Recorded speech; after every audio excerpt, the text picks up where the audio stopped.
पारधी येथे भीषण अपघात, 1 जण ठार तर 4 जण जखमी.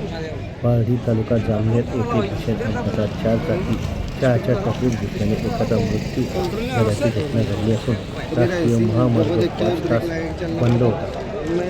पारधी तालुका जामनेर येथील महाराणा प्रतापसिंग चौफुलीवर आज सकाळी 10:30 वाजेच्या सुमारास एक भरधाव 4 चाकी MH-20 DV 8315 जळगावहून संभाजीनगरकडे जात असताना महाराणा प्रतापसिंग चौफुली पारधी येथे वेग नियंत्रित करू न शकल्याने ती सरळ चहाच्या टपरीत घुसली व तेथे उभ्या असलेल्या सर्वांना चिरडून गेली.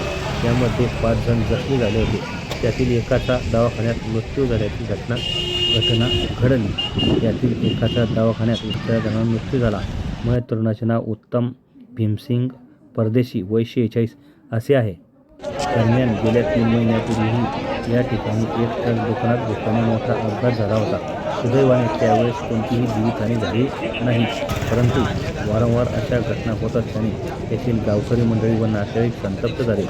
या घटनेच्या निषेधार्थ गावकऱ्यांनी या ठिकाणी 5 तास जळगाव छत्रपती संभाजीनगर महामार्गावर रास्ता रोको करून या ठिकाणी स्पीड ब्रेकर बसवण्यात यावे, दोन्ही बाजूंना बोर्ड लावण्यात यावे, तसेच चौफुलीवरील अतिक्रमण ताबडतोब काढण्यात यावे अशा मागण्या केल्या आहेत.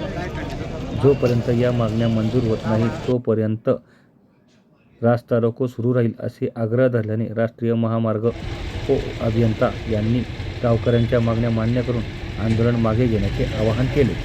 पारधी तालुका जामनेर येथे आजूबाजूच्या खेड्यातील लोकांना तसेच गावातील शेतकरी, शाळेतील विद्यार्थी यांना रहदारीसाठी हा महामार्ग पार करावा लागतो.